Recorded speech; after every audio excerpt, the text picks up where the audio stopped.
Hi, everybody, and welcome to this week's Growth Execution podcast. We are here every week to give you hints, tips about how to grow and launch your business. I'm delighted to be joined this week by Julie and Corey from SB Pace. Hi there, guys. How you doing? Great. Hello. How are you? Very well indeed. Thank you. Very well. Listen, really excited to have you on and to hear what you guys have got to say. So I wondered if, first of all, you'd talk us through just very quickly how you set up your own business. What was the kind of driver for that? Well, one of my favorite things about small businesses is listening to their origin stories. So ours is a little interesting, unique, I guess. The pandemic hit and Corey and I had both been working as independent consultants, doing our own thing for other companies, and we saw the market, the need for what we do start to dry up pretty quickly.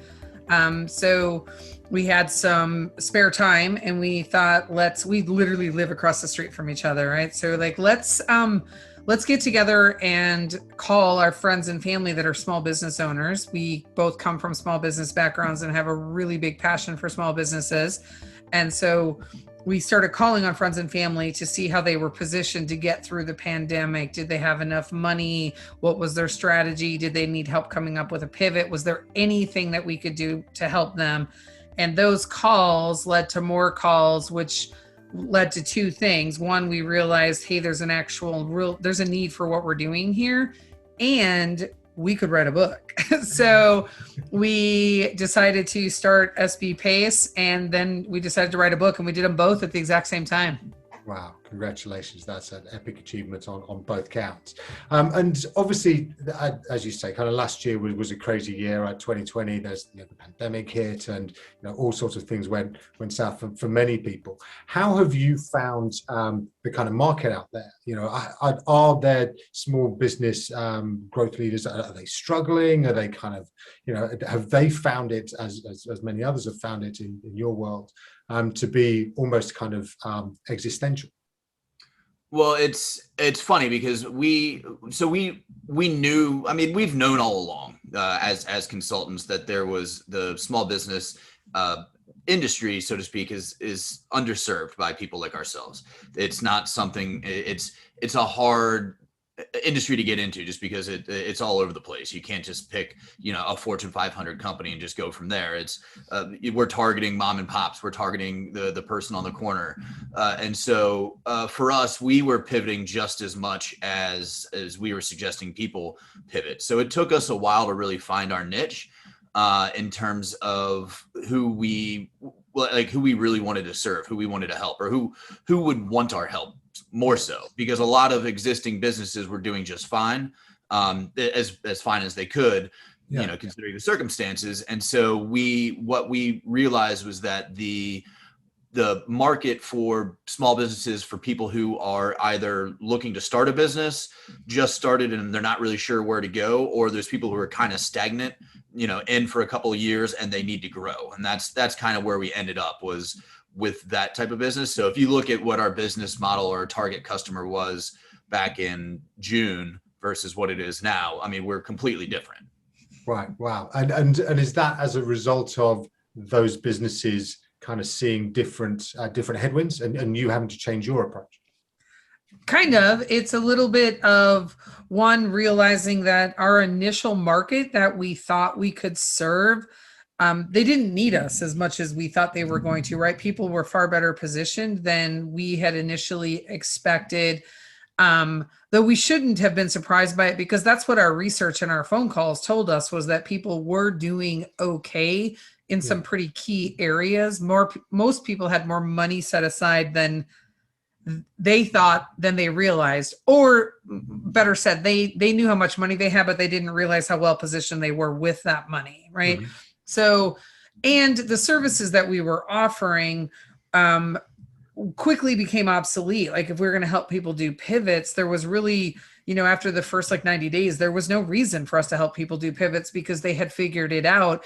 But a lot of people saw this opportunity, like, hey, I want to start a business, which kind of surprised us. Well, at least it surprised me, where I thought, Oh, wow. But I loved it. It was really encouraging to see how many people wanted to start a business. And then one of the other areas that, in addition to what Corey mentioned with the, launching and then helping people become more efficient where they've just started and they need some help with optimization and then the growth strategies, is we've gotten a lot of clients and a lot of calls that are focused on their either an acquisition or an exit.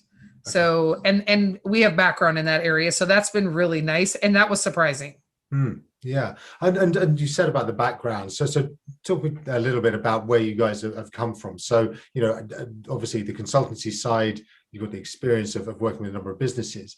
How did you come into this? Were you business owners yourselves? Was that a passion for you back in the day? Well, for me, yeah, prior to getting into consulting, I was actually in the restaurant industry for about 14 years. So I managed a handful of restaurants. I owned a small chain of cafes here in Richmond. I got burned out, long story, but basically got burned out on working 7 hours a day, 12 hours a day, 7 days a week, 12 hours a day, 16 hours a day. So I don't know how you did it. It's not unusual, is it? It's one of those things that almost comes with the territory, right? Yeah, exactly. And so, I just kind of got burned out on that and was looking for that cushy 9-to-5 job, which, I for the most part found, kind of, but, so yeah, did that for a few years. So my background was in owning small businesses and, I'm the analytical one of the groups. So I do all of the, I like to live in Excel if I can. That's my favorite program to use. I share that so much. I love it. And so, yeah, so that's kind of where I came from, or, what my background is there. I worked for a lot of, bigger companies and then kind of lucked my way into mergers and acquisitions. It was a space that I always wanted to play in. I just wasn't quite sure how I could make that transition. And I found myself working for a company that their primary strategy for growth was growth by acquisition. And they let me first just be a part of a team and then start to lead the team. And then I just, took it from there and opened up my own consulting company where it was literally just me. I was like a solopreneur. And I ended up working for a company that was headquartered in Richmond, Virginia, which is where I now live, and was running their M&A team. And really where my area of specialty is that post-deal close acquisition integration, which honestly, there's no better place to be when you're talking about small businesses, right? Because this company in Richmond, their strategy for growth was also growth by acquisition. And they were buying companies all over the country and just leaving them sit. And so you can't hit revenue recognition until those companies are fully integrated. So they brought me on as a consultant initially to help them integrate those businesses into their ecosystem. I literally would go place myself on the site of the acquired company. Like I was in Santa Cruz for we were there like 18 months, a year. Corey was on my team. We were on team together, and you get to know every aspect of the business. Operations, leadership, how they run HR, finance, all their processes, procurement, sales, marketing, customer service. So you see every piece of a business, which has benefited us so much in terms of being able to run SB Pace. And what's really exciting, and I don't know if Corey will share it, so I'm going to share it for him and steal his thunder a little bit, but he is about to open a restaurant again, right? Which is exciting because one, it speaks to the way that, the economy is going and that there is this opportunity there and he's going to take advantage of that. Yeah. He's still going to be working in SB Pace, but we've done a lot of shifting to make sure that he can go spend this dedicated time on the restaurant, but we're going to use some of the processes and the tools that we have to help him with that launch. And I'm just excited that he gets to get back into that space that he loves, but he's also still going to be working here on SB Pace. Yeah, that's amazing. And congratulations, Corey. And there's so much in there that I want to just unpack a bit. So the M&A side, obviously, as you say, you must learn so much about good businesses, right? But businesses that are ripe for acquisition are businesses that are obviously, have got the right stuff about them. What would you say to kind of people setting out now and launching now that they need to be thinking about for when they get to that stage of exit?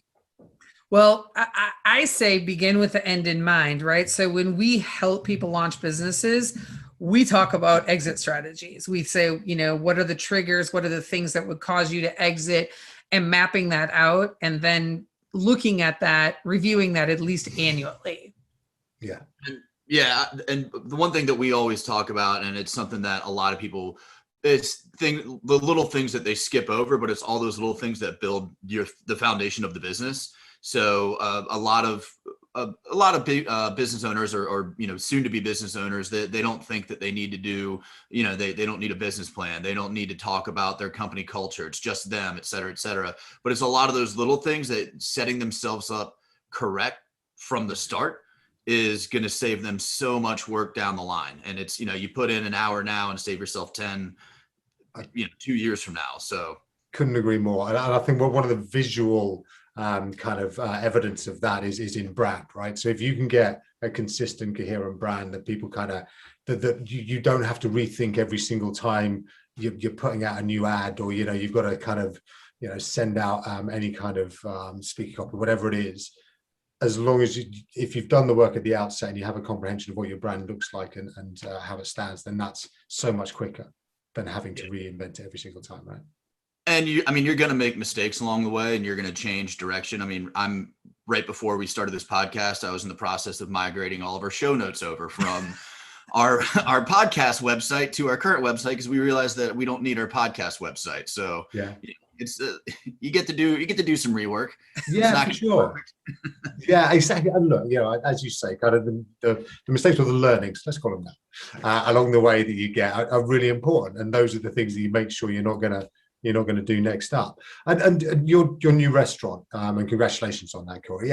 What, again, obviously launching businesses, that's what we love. We love the fact that you're going out there and you're making a difference. Why is that? Why restaurants, and why you? So it's one of those things that, like, owning a restaurant, managing a restaurant, just working in restaurants, it's just something that's in your blood. And if it's who you are, it's who you are. I talk to a lot of people who say that, oh, it would be fun, I would love to own a restaurant. And I tell them, no, you would not. You're not in it for the fun then. Yeah. It's, just because you can host a dinner party once a month doesn't mean that you can, manage a restaurant successfully and enjoy it. So for me, it's something that I just, a couple of years ago, just kind of got that itch back, where I was like, man, I need to get back into the business. So was working on a concept. Kind of long story short, I had a friend who I actually opened one of his restaurants years ago, and helped him open a restaurant and manage that for a couple of years. And he came into town, and he was, basically partnering with him to open up another concept here in town. So it's kind of like all the pieces fell together in the right, in the right order. A little over a year ago, I had a lease in my hand for a space, and I was like, well, let me just see what's going to happen with everything. Pens here, document there, going, yeah, what am I going to do now? Well, I was like, let me just see what happens, what's going to happen with everything. And so I obviously didn't sign the lease because that would have been, I got lucky. I mean, I was, like you said, pen in one luck and the other. But yeah, that's kind of come full circle. And so it's working on that again. And it's the right time. Everybody's, a lot of the businesses here in town, everybody's starting to open up here in Virginia. And great feeling, isn't it? It's a good time to kind of jump on board. Yeah, nice one. And look, congratulations again. And you've obviously both come out of sort of the corporate world and things like that. I think a lot of people setting up businesses, and again, in your lines of work, you'll have seen this too, will have come from that environment and will be looking, perhaps because of the pandemic, perhaps because they haven't been in control of what's really been happening around them. If they've been put onto furlough, or if they've been made redundant, then this has been happening around them rather than with their input. How do you, when you decided to come out and set up on your own, did you miss some of the corporate stuff, or was it in general reaction to the corporate stuff? What sort of drove that? No, I don't know I just laughed at that question, because I will literally do anything I can to never have to go back to the corporate world. It is so fundamentally the biggest issue that I had with it, and I think, Corey's fairly in alignment with this as well. When we worked for corporate America, so when I was part of a corporate company, I hated the limitations on how much value you could actually bring, right? It felt like it was do the minimum to get the job done, and then let's just move on to the next thing, right? Where, when you're on an M&A team, you are dealing with a lot of change and disruption for people, and that needs to be addressed appropriately. Sure. So being able to go all in on making sure that everybody is okay and adjusted and ready for their new roles and what their new life looks like after the acquisition was really important, but there were limitations placed on it. And there's only so many conversations you can have where you're like, no, we need to do this, where you get pushback, and ultimately you either become the person on the team who's just the disruptor, or you just get fed up and you're like, I'm going to leave. Yeah. So, to put it nicely, they made me available to the industry, right? They're like, sure, you go ahead and go find something else. And then I did some consulting for a Big Four firm, and I was so frustrated at the deliberate intention of how can we sell more? It doesn't even matter if they need it. Let's just sell more. So 2 of our core values are based on the desire to add value and to not sell something people don't need. We have zero desire to sell something that somebody doesn't need. Like there are a lot of ways you can make money in the world, and we're not going to make it on the backs of small business owners who can barely afford to stay in business in some instances. So no, I don't think you'll ever see either one of us in corporate America again. We can pretty much bank on that. And I think that's so important as well, isn't it? That kind of why, the ethical side of things, the driver for setting up your small business. That's really what a lot of people, when you're chafing up against corporate America or corporate UK all the time, you've got to go and find, you've got to go and create it yourself. Yeah. And one of the things that bothered me the most is that it is introverted and as much as I like to just stay at home by myself, it's really all about the people. And like, I really do care about, the people, and that's the customer, that's the end user, that's the people who I'm working with, who I'm supporting. And that was one of the biggest problems that I had was when I first started out in corporate America. I was working as I was the support person for basically the stepchild division of this one company. And, and so everybody loves the phrase, I'm from corporate, I'm here to help. But that was really me. Like, that was my job, was to go to all of these warehouses and just, sit down with people and help troubleshoot and solve problems and, and all of that. And then when we started doing like the M&A, the rest of corporate showed up, and, they're like, all right, well, we just got to do the bare minimum. Just get in, get out. And I'm like, no, I've been working with these people for years. Like, I know the names of their children. Yeah. Like, I'm not just going to get in and get out. Like, I've been here for years. You need to get in and get out. Yeah. And it's that emotional bond, isn't there? That emotional side that just isn't, to be fair to corporate America, it's very difficult for corporations to reflect that. But on the flip side, it's very rare that they actually bother, right? It is very much a kind of cut and dried, right? These are numbers on a spreadsheet. This is how we're going to process it. And did you find that those businesses that were acquired, obviously there was the entrepreneur, the person that set it up, or the person that's in charge. Did they, when they were selling, was it always for kind of positive reasons, or was there kind of a bit of to and fro, or was it largely because of negative reasons they needed to? Well, I think, in all honesty, usually we're going to make you an offer you can't refuse. And in most instances, in some of the instances, the people still, the owner will get to stay on and keep his job. And so now he's being, he sees that as a benefit. Very, very rarely do people really think that part through. Like, you're going from being the boss to now someone else is going to tell you what to do all the time, and it's tough. But I don't know many that sold because for negative reasons. It was either really, really good offer, Yeah. or because it was just time for the owner wanted to retire. It was like, I'm kind of done. I'm ready to go. And so the timing was really right. For the company that we both worked for when we were doing M&As together, they would literally target, and they would get a target in mind, and they would work to buy that target for years, sometimes 15, 18 years before they would finally get all right, we're ready to sell. So they weren't these quick deals. Okay. Like, they literally were like, this is a long-term play for us. And very smart play, because they were able to make really good pivots when the pandemic hit. And they're in food service distribution, right? So they're distributing to restaurants. So there was nobody hit harder during the pandemic when it started than restaurants. Absolutely. So they're like, how do we pivot? What do we do?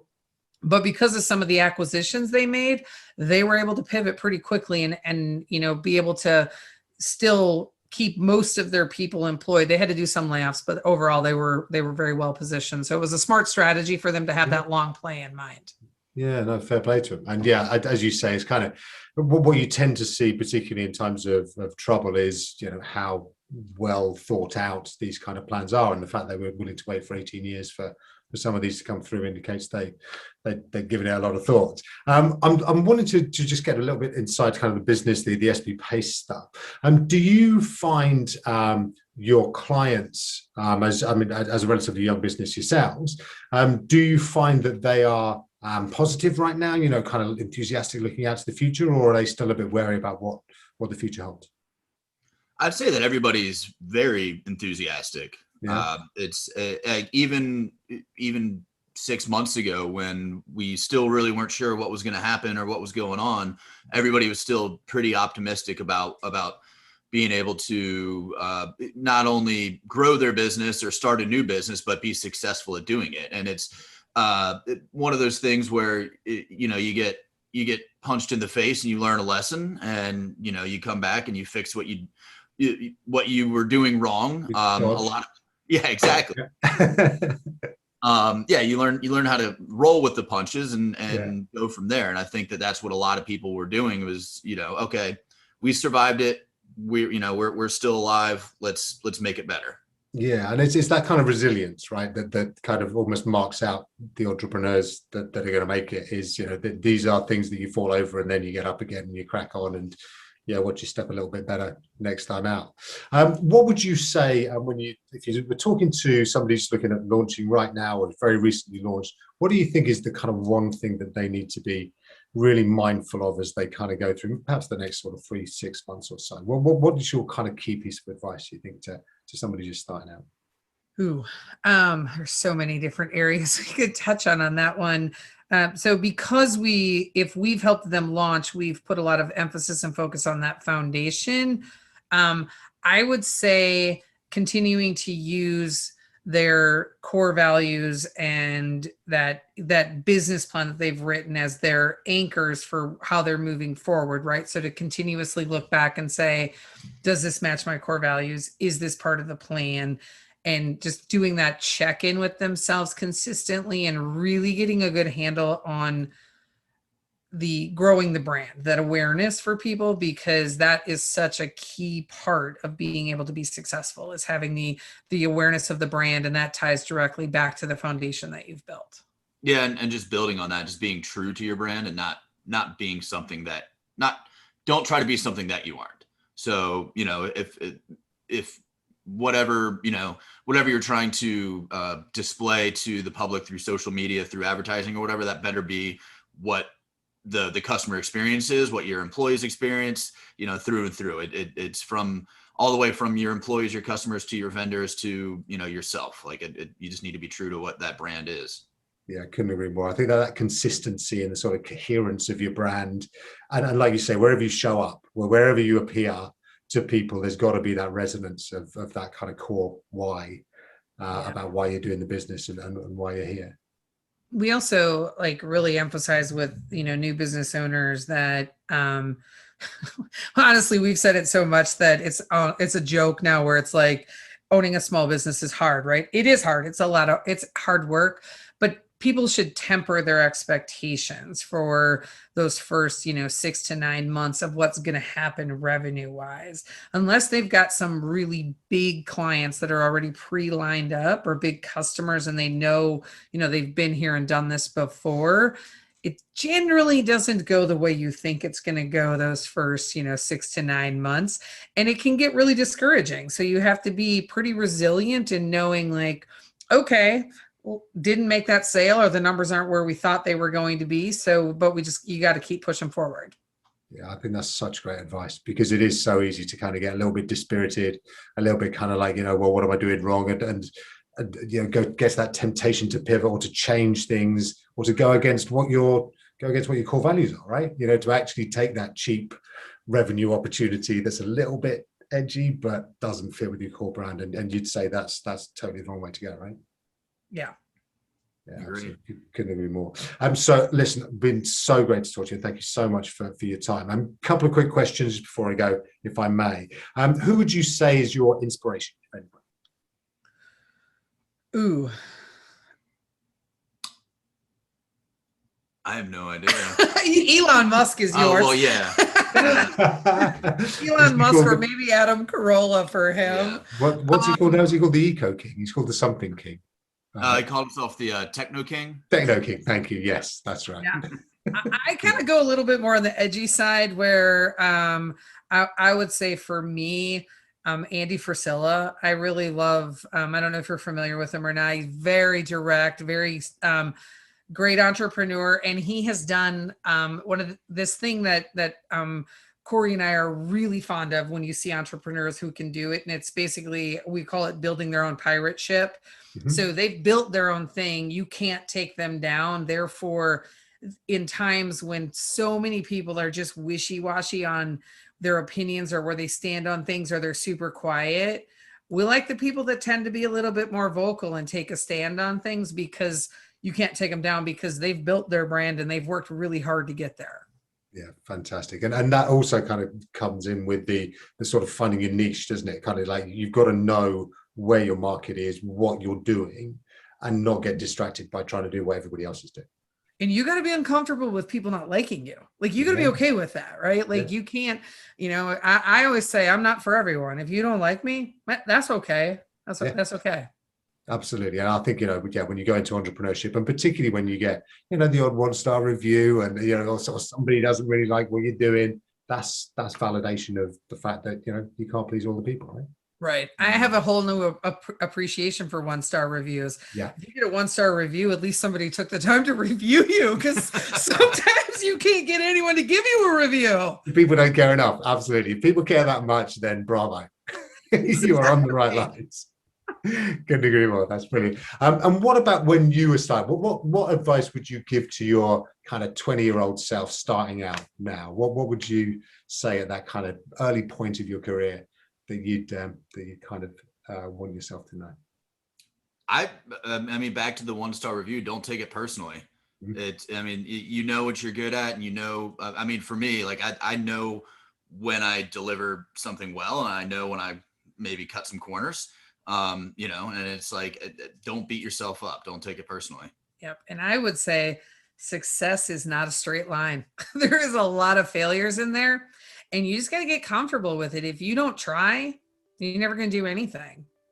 I couldn't agree more. I think that is so important, because I think certainly in our culture over here, failure is it's a dirty word almost. It is something that people shy away from. It's very rare to find somebody talking openly and honestly about it. And I think it's just so important. It's the learning, right? On your journey to success, that you're going to fall over a couple of times, or at least, most people do. And it's the best teaching you can get.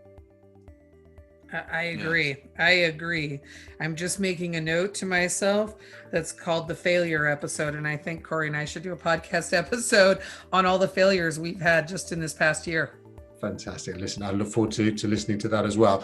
Listen, thank you so much for being on the Growth Execution podcast. How can people get in touch with you at SB Pace? So we are on all the social platforms. We're on LinkedIn, Facebook, Instagram, and Twitter. We have our website, sbpace.com. We have our podcast, BizQuick, which is BizQuik.